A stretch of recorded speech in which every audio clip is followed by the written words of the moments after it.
Okay, so we will go ahead and start the FinCom meeting for today, June 18th, 2025. And going right to our agenda, which I believe, let me pull that right now. Okay, so we have our so the town gas pumps need some repair, and we are looking to take some of our administrative funds and put them towards those pumps. Absolutely. I can walk you through that. I did want to start by just introducing Sean Walsh. Sean is our new assistant town manager. He started 2 weeks ago. I expect that his involvement with FinCom might be limited, but in the event he has to cover for me, I wanted you all to have a chance to meet him. And of course, welcome Philip to the Finance Committee. We'll do a formal reorganization at your meeting in July. Yes. Hi, everybody. Okay. Just want to say hello and say I'm happy to be here and nice to meet you all, if virtually. You, Sean. Excellent. Okay, I can dive right into the request to transfer funds from the Finance Committee Reserve Fund.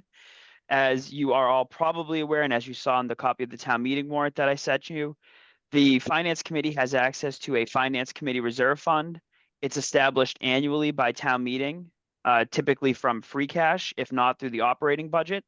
As you can see, for fiscal year 2025, it was an article on the town meeting floor, which was approved, that set aside $50,000 from free cash to be used by the Finance Committee for, I want to read it directly from the article, to provide for extraordinary or unforeseen expenditures in fiscal year 25.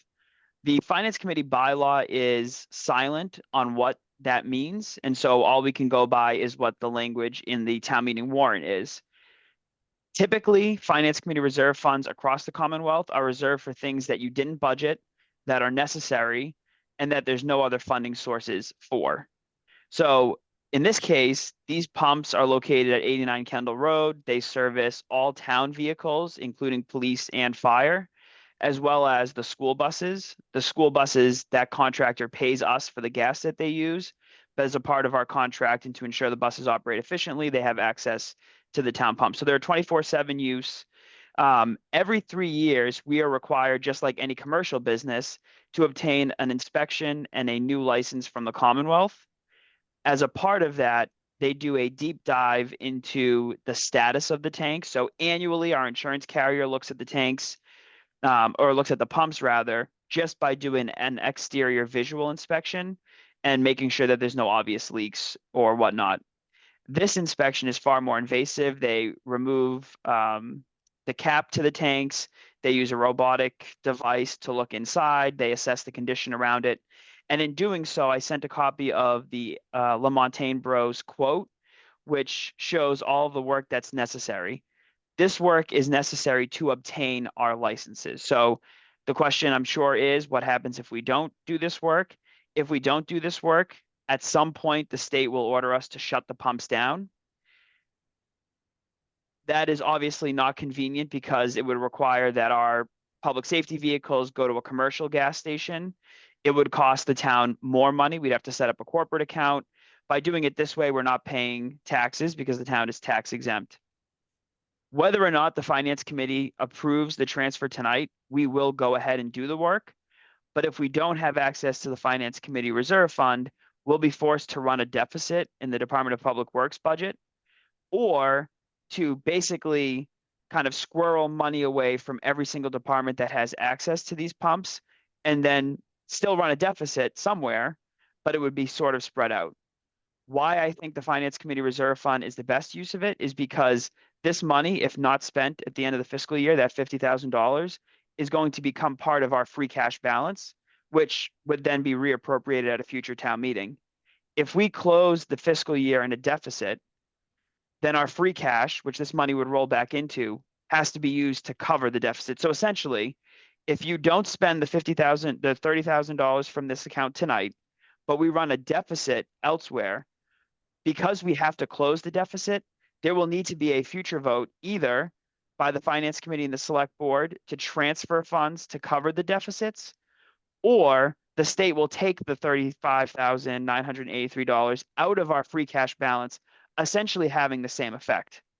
But by doing it this way, we have a clean accounting transaction whereby the money is funded, we're not running a deficit. And, for obvious reasons, I do believe that this is an unanticipated, unbudgeted emergency because the gas pumps serve such a critical purpose.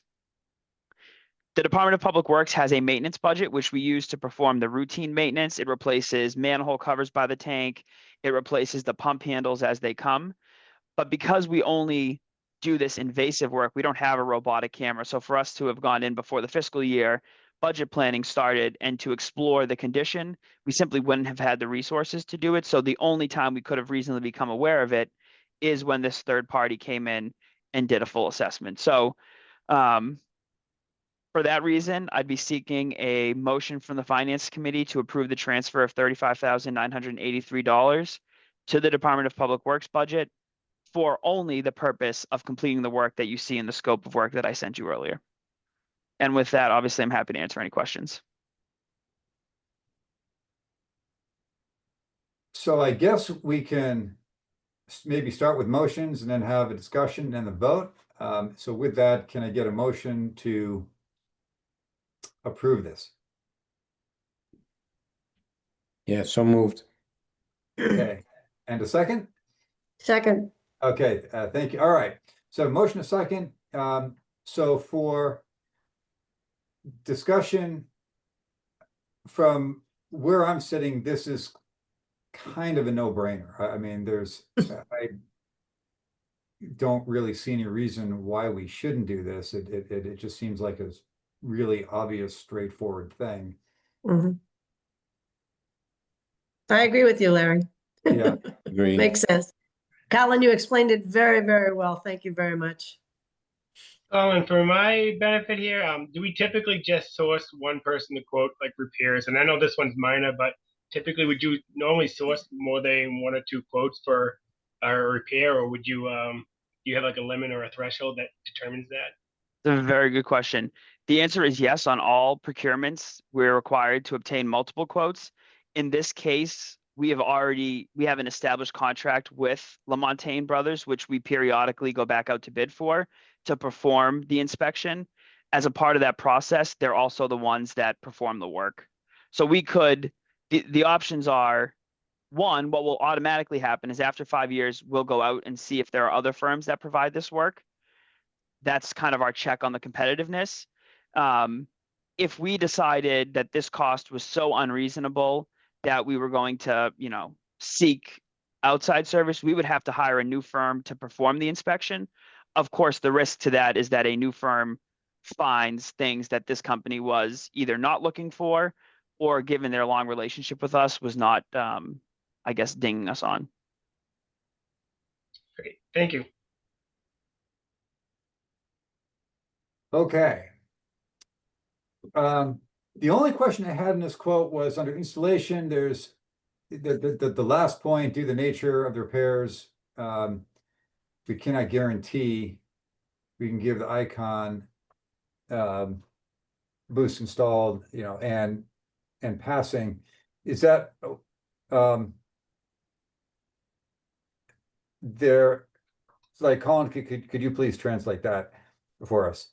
Basically, they add this language. It's very similar when we get our elevators inspected, whether it's at the Tyngsborough Public Schools or in some of the buildings that we have with them. What they're basically saying is that we're not paying them a fee to guarantee that we pass. So that this doesn't appear that they're saying, hey, listen, you give us $36,000 worth of work, we'll pass you, because for every inspection, they're going to sign off and send their reports to the state, but the state ultimately is going to certify that their inspections are true and accurate. So this is a disclaimer to protect them, so that we can't say, hey, listen, we paid you $36,000 and the state rejected your approval, we want our money back. Okay. Any other questions or further discussion? All right, hearing none. All in favor of passing this, please signify by saying aye. Aye. Anyone opposed? Or any abstentions? Okay, Colin. 5-0. Excellent. I appreciate that. I have nothing else for your agenda this evening. We'll do meeting minutes and board reorganization when you meet on July 9th to do the year-end transfers. David Andrus, our finance director, will be running that meeting, so I will miss you, but I think that he has it covered. And I do appreciate your ability to meet on such short notice. This is much appreciated. All good. Great. Okay. Can I get a motion to close the finance meeting? A motion to adjourn. Second, Second. all in favor? Aye. Aye. Aye. Okay. We are adjourned. Thank you very much, everyone. Have a good night. Good Thank you. night. Good Thank night. you.